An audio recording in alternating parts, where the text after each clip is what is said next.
Beyond Time, bab 1214-1215. Untuk melihat video selengkapnya, sahabat bisa kunjungi playlist yang telah Sabta Novel sediakan. Yuk mari, kita berimajinasi bersama dan masuk ke alur ceritanya.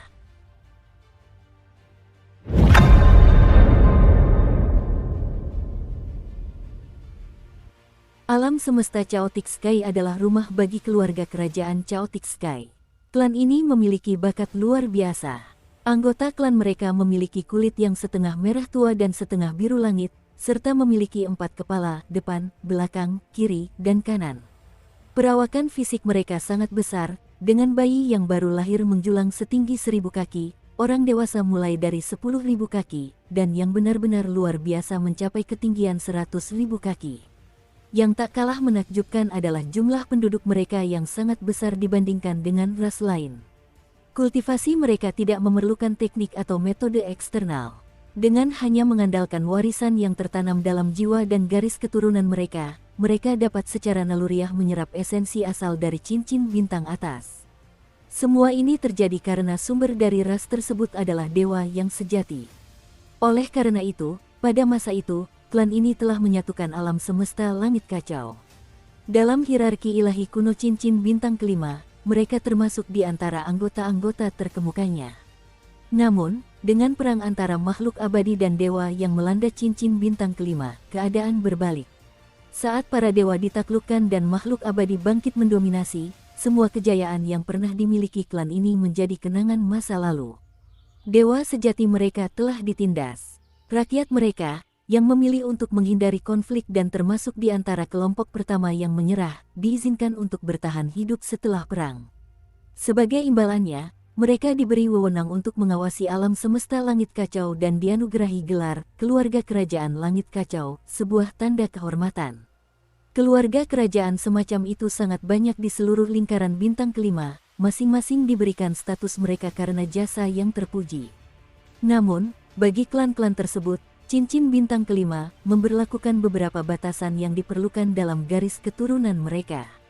Akibatnya, tampilan dua warna asli klan tersebut dikurangi menjadi satu warna saja.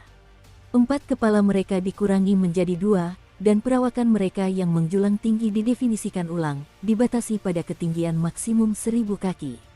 Budidaya mereka juga dibatasi dengan cara yang sama. Pembatasan yang dikenakan pada warisan garis keturunan mereka merampas bakat bawaan mereka, memaksa mereka untuk meninggalkan keilahian dan beralih ke kultivasi. Mereka dilarang mencapai keabadian dan secara terang-terangan dilarang menjadi dewa. Seiring berjalannya generasi, ciri bermuka dua itu mulai memudar sepenuhnya, dan muncul masalah reproduksi. Populasi klan tersebut secara bertahap menyusut, yang menyebabkan kemundurannya. Pada akhirnya, di dalam apa yang disebut keluarga kerajaan langit kacau, sebagian besar dari mereka tingginya sekitar 100 kaki dan mereka hanya memiliki 1 kepala. Hal ini berlangsung hingga istana abadi Aurora meredup. Hal ini menyebabkan surga di balik segalanya kehilangan pemiliknya dan juga memungkinkan keluarga kerajaan langit kacau untuk melihat secercah harapan. Oleh karena itu, seorang anggota klan mengalami atavisme, mendapatkan 2 kepala dan menjadi kaisar. Pada saat ini, di kedalaman alam semesta langit kacau, di luar istana langit kacau yang besar, Starling berdiri di tengah kehampaan berbintang, tubuhnya dikelilingi oleh rantai ketertiban yang tak terhitung jumlahnya, menatap ke kejauhan ke arah istana yang megah. Ekspresinya dingin dan tatapannya tajam. Di sekelilingnya terdapat anggota klan langit kacau yang tak terhitung jumlahnya. Mereka semua setinggi 100 kaki dan mengenakan baju sirah hitam, memancarkan niat membunuh yang pekat dan menindas. Tatapan dingin mereka tertuju pada Starling. Di depan cincin bintang dan di antara istana terdapat 3 sosok. Ketiga patung ini tingginya masing-masing 700 hingga 800 kaki. Salah satunya memegang tombak, yang lain memegang pagoda, dan yang terakhir memiliki panji besar yang terbentang di belakangnya. Aura yang dipancarkan oleh tubuh mereka semuanya adalah aura kuasa immortal. Ini adalah sesuatu yang mustahil di alam surga lainnya. Ras non-manusia tidak diperbolehkan menjadi abadi. Bahkan alam semi-abadi pun tidak diperbolehkan bagi mereka. Ketiga orang ini tidak hanya memancarkan aura kuasa immortal, tetapi tubuh mereka juga mengandung fluktuasi para dewa, seolah-olah mereka mengkultivasi sistem keabadian dan sistem dewa sekaligus. Pada saat itu, tatapan mereka bertemu dengan tatapan Starring. Di antara ketiganya, anggota klan Langit Kacau yang membawa panji besar di punggungnya berbicara dengan suara serak. Kau sudah beberapa kali bertarung melawan kami bertiga dan hasilnya selalu seri. Mengapa harus melanjutkannya? Lagi pula, kau pasti sudah mengumpulkan esensi asal yang dibutuhkan di alam semesta ini. Sekarang, bahkan setelah mengetahui bahwa klan saya memiliki token pengecualian, kau masih memilih untuk menerobos. Bukankah ini sudah keterlaluan? Keluarga kerajaan Langit Kacau saya memiliki batasan. Saya harap, Tuan, Anda tidak menyebabkan kehancuran Anda sendiri. Ekspresi Starling tetap acuh tak acuh. Dia sudah berada di sini cukup lama, menerobos rintangan, hanya untuk terhenti di titik ini. Dari ketiga orang yang ada di hadapannya, Starling yakin bahwa jika ia menghadapi salah satu dari mereka sendirian, ia bisa merenggut nyawa mereka. Sekalipun ada dua orang, dia tetap bisa membunuh mereka dengan cara tertentu. Namun, ada tiga orang di antara mereka, dan kerja sama mereka sangat sempurna, sehingga ia tidak dapat melanjutkan. Dia menjawab dengan dingin. Apakah jumlah yang terkumpul sudah cukup atau belum, itu bukan urusan saya. Klanmu yang melampaui batas tidak ada hubungannya denganku. Apakah kalian naik menjadi makhluk abadi atau dewa juga tidak ada hubungannya denganku. Siapapun yang mendukung dan melindungi kalian dari balik bayangan sama sekali tidak relevan bagiku. Hal yang sama berlaku untuk token pengecualian. Aku hanya menginginkan gumpalan tanah yang kau sembah di dalam istana kekaisaranmu itu. Cincin bintang mengarah ke istana yang jauh. Saat jarinya menunjuk, pancaran cahaya istana kekaisaran semakin intens, dan segumpal tanah kuning melayang keluar, muncul ke kehampaan berbintang. Tanah itu memancarkan aura hukum surga yang luar biasa.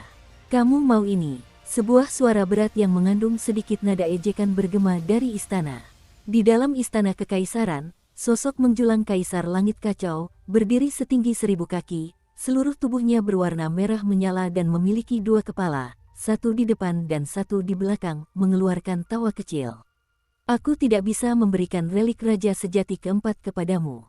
Saat dia berbicara, Kaisar Langit Kacau melambaikan tangannya dan gumpalan tanah yang memancarkan kekuatan hukum surga kembali. Setelah itu, suaranya terdengar agak dingin saat bergema di luar. Usir dia. Begitu kata-kata itu terucap, aura ketiga anggota klan yang menghentikan Starling meledak dengan dahsyat. Kali ini, mereka tidak hanya menunjukkan kultivasi abadi, tetapi niat para dewa juga jauh lebih jelas. Mereka bergerak menuju Starling. Pada saat yang sama, anggota klan lain di sekitarnya juga memancarkan aura jahat yang sangat kuat. Saat aura mereka menyatu, 18 patung hantu kolosal yang memegang tombak besar muncul di sekitar Starling. Masing-masing patung ini menjulang setinggi 100.000 kaki, memancarkan gelombang kekuatan yang mengerikan. Bersama-sama, mereka mengayunkan tombak mereka ke arah Starling, momentumnya seperti gunung yang runtuh dan kapal yang terbalik. Suara gemuruh yang memekakkan telinga pun terdengar. Menghadapi lawan-lawan yang begitu tangguh, mata Starling menyala dengan niat membunuh yang intens. Namun, tubuhnya akhirnya sedikit mundur. Akan tetapi, sepanjang hidupnya, dia hanya pernah dikalahkan sekali. Bahkan sekarang, dihadapkan oleh begitu banyak musuh yang kuat, semangat bertarungnya tetap tak berkurang. Rantai ketertiban yang mengelilingi tubuhnya seketika meluas keluar, memancarkan kekuatan yang tak terbendung. Bersamaan dengan itu, tatanan keseimbangan meletus, kekuatannya yang luar biasa menyebar ke seluruh medan perang. Dengan ini, Starling dengan tegas berdiri tegak, menggunakan kekuatannya sendiri untuk melawan banyaknya musuh. Mereka memiliki kekuatan yang seimbang. Ke-18 patung kolosal dan ketiga kuasa immortal itu tidak mampu menekan Starling. Inilah kekuatan dari Starling. Peraturan ketertibannya dapat menetapkan batasan dan menegakkan aturan pada dirinya sendiri dan musuh-musuhnya. Sementara itu, peraturan keseimbangannya memiliki kekuatan yang lebih menakutkan, ia dapat secara paksa menyamakan kesenjangan antara kekuatan dan kelemahan. Semakin kuat musuh-musuhnya, semakin besar pula kekuatan tempur yang akan diperkuat oleh ordinansi keseimbangan miliknya. Saat itu, ketika Su King menghadapi peraturan keseimbangan ini, dia juga harus mengandalkan berbagai versi dirinya di ruang waktu paralelnya untuk meledak secara bersamaan agar cincin bintang kehilangan keseimbangan. Dari sini, bisa dilihat betapa kuatnya Star Ring. Seruan kekaguman bergema dari istana. Kau pasti pencari material terkuat di sini, kan? Memiliki kemampuan seperti itu, kekuatan tempur di usia semuda ini, kau memang pilihan surga. Jika kau menjadi abadi di masa depan, kau pasti akan menjadi abadi yang perkasa. Tidak heran kau menginginkan barang-barang raja sejati keempat. Peraturanmu memang sejalan dengannya. Namun, apa yang disebut keseimbangan pada dasarnya tidak stabil dan sulit dipertahankan dalam jangka panjang. Oleh karena itu, bagi seseorang sepertimu, memanfaatkan keseimbanganmu untuk melepaskan kekuatan puncakmu jelas merupakan strategi tempur yang telah kau rancang untuk dirimu sendiri. Sayangnya, kekuatan puncakmu kurang memiliki fondasi yang kokoh. Kurasa jika hukum surga ini diberikan kepadamu, itu akan mengisi celah yang hilang dalam kekuatanmu dengan sempurna. Star Ring tidak mengatakan apapun. Awalnya dia salah. Suara itu masih bergema. Memberikannya padamu bukanlah hal yang mustahil. Jika kau membentuk aliansi dengan Chaotic Sky-ku, klan, jadilah tetua tamu, dan bantu klan saya 3 kali, lalu relik raja sejati keempat bisa menjadi milikmu. Ketika Star Ring mendengar suara, dia menatap istana dengan dingin.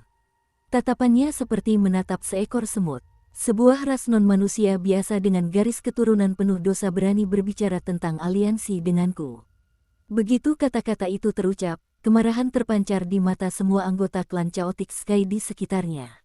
Aura pembunuh mereka pun semakin kuat. Di istana, kaisar dari keluarga kerajaan langit kacau tertawa kecil. Aku tidak pantas. Dia mengangkat tangan kanannya dan menunjuk dengan lembut. Dengan gerakan itu, langit berbintang di luar istana seketika berubah bentuk dan semuanya menjadi buram. Terlebih lagi, semua warna seolah-olah telah dihilangkan secara paksa, hanya menyisakan hitam dan putih. Di tengah warna hitam dan putih, sebuah jari tinta raksasa muncul entah dari mana dan menekan ke arah Star Ring dengan kekuatan yang luar biasa. Dimanapun jari itu lewat, kehampaan hancur dan langit berbintang layu. Ekspresi Star Ring langsung berubah muram saat ia mundur dengan cepat. Ia melakukan serangkaian segel tangan dengan kedua tangannya dan hendak mengerahkan seluruh kekuatannya. Pada saat itu, sebuah suara yang familiar bergema di langit berbintang. Dia benar, kamu memang tidak layak. Saat suara itu muncul, sebuah cahaya merah pun muncul. Cahaya merah tak berujung datang dari ketiadaan dan menembus warna hitam dan putih, menyebabkan area tempat warna itu dihilangkan langsung berubah menjadi merah. Daun-daun merah itu sebenarnya adalah daun rumput laut. Dukung terus channel YouTube Sabta Novel. Sebanyak 20 helai benang saling terjalin dengan cepat, membentuk cambuk yang mencambuk jari. Terdengar bunyi, krek, sebuah kekuatan penghancur meletus. Kemanapun ia lewat, kehampaan runtuh dan retakan muncul di langit berbintang. Jari itu berhenti sejenak sebelum menghilang. 18 patung kolosal di sekitarnya juga berguncang dan hancur berkeping-keping. Ekspresi ketiga ahli dari Chaotic Sky berubah drastis dan mereka mundur satu persatu. Namun, mereka tetap terpengaruh dan memuntahkan darah. Di dalam istana, ekspresi Kaisar Langit Kacau yang semula tenang membeku. Indra ilahinya bergemuruh dan berkumpul di luar istana, membentuk wajah besar yang menatap rumput laut raksasa yang muncul di langit berbintang. Dan, pemuda berpakaian hitam yang berdiri di atas rumput laut. Pemuda itu berdiri dengan tangan di belakang punggungnya. Matanya seperti bintang dan ekspresinya tenang. Kaisar Langit Kacau tentu saja mengenali rumput laut itu. Namun justru karena pengenalan inilah gelombang di hatinya begitu dahsyat saat ini. A29, ternyata mobil itu mengikuti orang ini sampai ke sini. Lagi pula, aura orang ini jelas lebih kuat daripada kultivator tata tertib itu. Apakah dia pemimpin para pengumpul material ini? Karena adanya pemisahan antara alam semesta yang berbeda, Kaisar Langit Kacau ini tidak begitu mengetahui peristiwa-peristiwa yang terjadi di alam semesta 9 pantai. Saat Kaisar Langit Kacau menatap, hati cincin bintang tidak tenang melihat penampilan Su King. Sebaliknya, hatinya malah dipenuhi gejolak yang lebih besar. Hal ini karena dia bisa mengetahui Su King menjadi semakin kuat. Su King memang telah menjadi lebih kuat. Dalam perjalanan ke sini, dia telah menyerap esensi asal yang tersimpan di ruang waktu lain. Dirinya saat ini hanya selangkah lagi dari menyatukan yang abadi dan ilusi kebenaran. Peningkatan ranah dan embrio abadi miliknya juga memungkinkan ketetapan Su King meletus dengan kekuatan yang lebih besar. Pada saat itu, dia berdiri di atas rumput laut dan menatap wajah besar yang dibentuk oleh Kaisar Langit Kacau. Singkirkan itu, Su King, yang berdiri di atas rumput laut, mengucapkan kata-kata ini dengan sangat tenang. Kata-katanya terdengar senatural bernapas, seolah-olah itu adalah kebenaran yang tak tergoyahkan. Kata-katanya tidak membutuhkan kemegahan atau kepura-puran tambahan, meskipun, selain Star Ring, semua orang yang hadir adalah anggota klan Chaotic Sky. Semakin tenang dia, semakin mencekam suasana bagi klan Chaotic Sky. Hal ini karena ini adalah cincin bintang kelima. Umat manusia berkuasa penuh. Di luar istana, banyak anggota keluarga kerajaan Chaotic Sky menunjukkan ekspresi muram. Hati mereka mencekam seolah-olah mereka sedang menghadapi musuh besar. Star Ring sudah sangat kuat. Sekarang dengan munculnya yang lain, itu semakin mengejutkan mereka. Terutama rumput laut itu. Mereka tentu tahu bahwa ini adalah bagian utama dari penjara A29. Mampu mengendalikan rumput laut ini dan membawanya ke sini untuk bertarung, adegan ini mewakili makna yang mendalam. Fluktuasi mental yang ditimbulkannya tentu saja sangat dramatis. Terutama bagi orang-orang dari klan Langit Kacau. Mereka sudah tidak lagi berada di masa kejayaan mereka saat itu dan tidak ada anggota klan di antara mereka yang secara pribadi menyaksikan masa lalu mereka yang gemilang. Sejak mereka lahir, umat manusia adalah langit mereka. Meskipun Aurora Heavens Beyond telah kehilangan pemimpinnya, mereka masih dipenuhi rasa hormat terhadap umat manusia. Kekuasaan Kaisar Langit Kacau yang mengintimidasi hanya menekan rasa hormat ini untuk sementara waktu.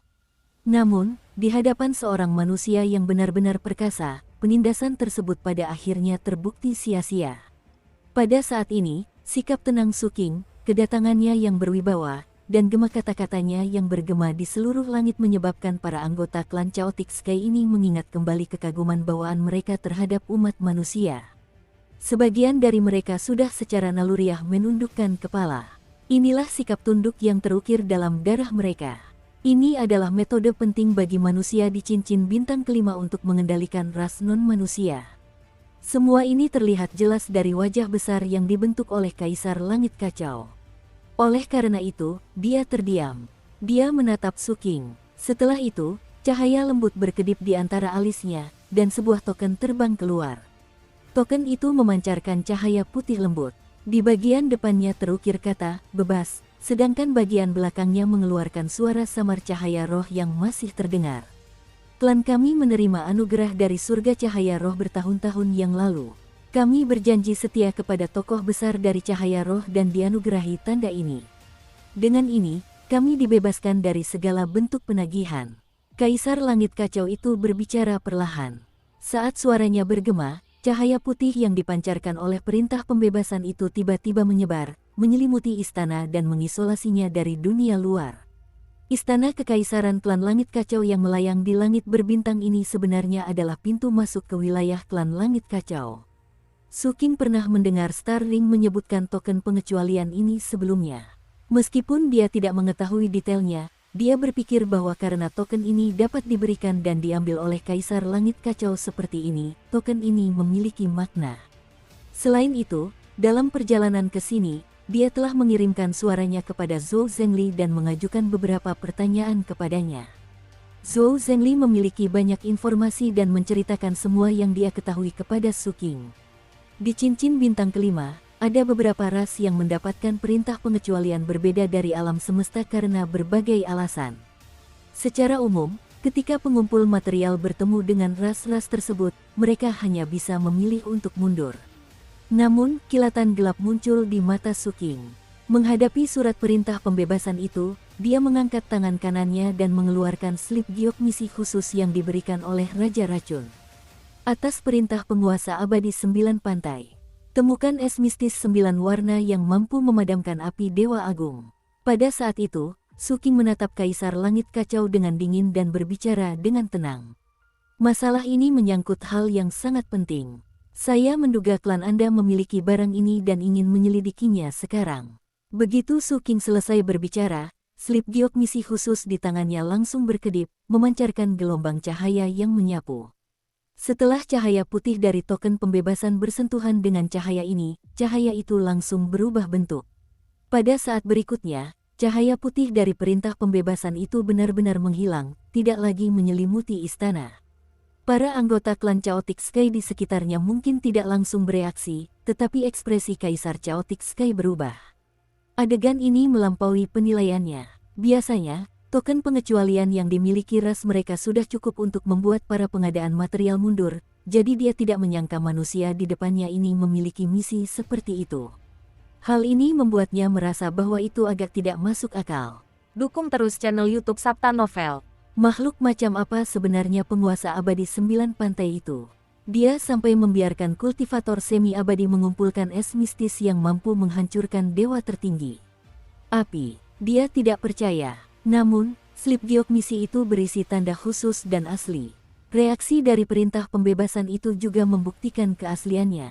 Hal ini menimbulkan kegemparan besar dalam pikiran Kaisar Langit Kacau. Hal ini karena meskipun klannya memiliki token pengecualian, otoritas token ini terlihat jelas ketika menghadapi penguasa abadi 9 pantai. Misi, tidak hanya ekspresi anggota keluarga kerajaan Chaotic Sky yang berubah, tetapi bahkan mata Starling menyipit saat dia melihat slip giok misi di tangan Su. Tangan King, jelas sekali, bahkan dia pun sangat terkejut. Su King turun dari rumput laut dan berjalan menuju langit kacau. Istana, setiap langkah yang diambilnya menyebabkan langit berbintang bergetar. Setiap kali dia mendekat, itu akan memicu ekspresi langit kacau. Kaisar akan melakukan perubahan di istana. Setelah Su King melangkah 7 atau 8 langkah, wajah besar yang diubah oleh Kaisar Langit Kacau itu menghilang. Tubuh utamanya berjalan keluar dari istana dan berdiri di langit berbintang. Ia setinggi 1000 kaki, bertubuh merah, dan memiliki 2 kepala.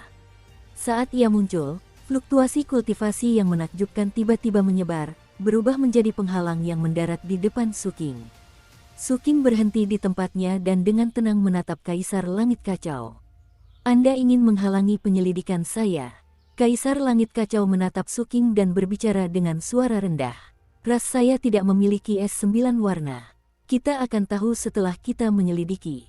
Orang yang mengatakan ini bukanlah Su King, melainkan Cincin Bintang. Kaisar Langit Kacau terdiam sebelum menghela napas. Ia mengakui bahwa kali ini ia telah salah perhitungan. Karena itu, ia mengangkat tangannya dan meraih. Seketika, relik Raja Sejati keempat terbang keluar dari istana di belakangnya dan mendarat. Di telapak tangannya, dia berencana untuk berdamai. Karena pihak lain menginginkan barang ini, dia akan berikan saja secara cuma-cuma. Meskipun barang ini sangat berharga, dibandingkan dengan apa yang dimiliki klan tersebut. Melakukan satu-satunya pilihan yang bisa dia ambil adalah memberikannya begitu saja. Dia hendak berbicara, namun pada saat itu ekspresinya tiba-tiba berubah. Mata Su King menyipit saat dia menatap istana itu. Rumput laut itu merasakan sesuatu hampir bersamaan dengan Su King. Daun-daunnya seketika bergoyang dan auranya menjadi tajam. Di dalam istana terjadi fluktuasi teleportasi yang menyebar. Seseorang berteleportasi ke sini. Kaisar Langit Kacau menyipitkan matanya dan mengepalkan tangan kanannya. Ia menyingkirkan gumpalan tanah hukum surga yang rencananya akan ia bagikan. Kata-kata yang awalnya ingin ia ucapkan juga berubah. Seorang utusan tuanku telah turun ke ras kita.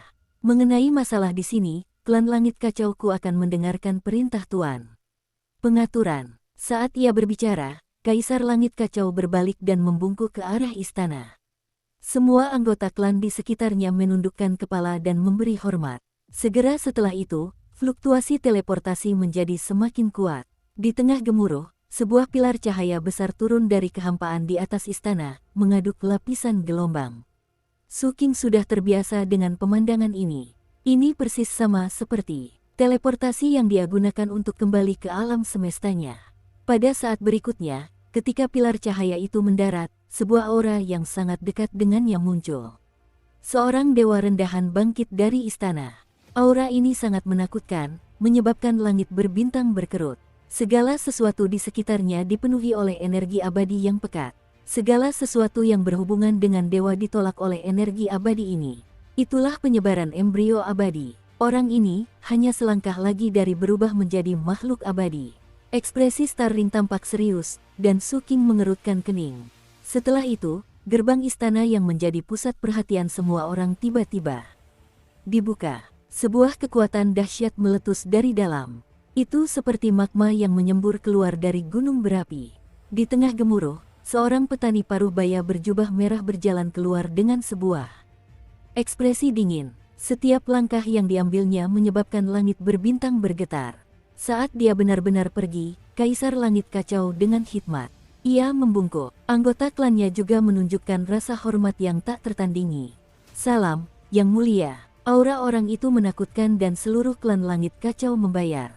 Setelah menunjukkan rasa hormat mereka, seketika itu juga mereka berkumpul menjadi aura yang menakjubkan. Pada saat yang sama, rumput laut itu juga secara naluriah bergoyang. Perasaan ilahi yang dimilikinya dengan cepat terlintas di benak Su King. Dia memiliki aura seorang sipir yang menyegel luka dewa sejati.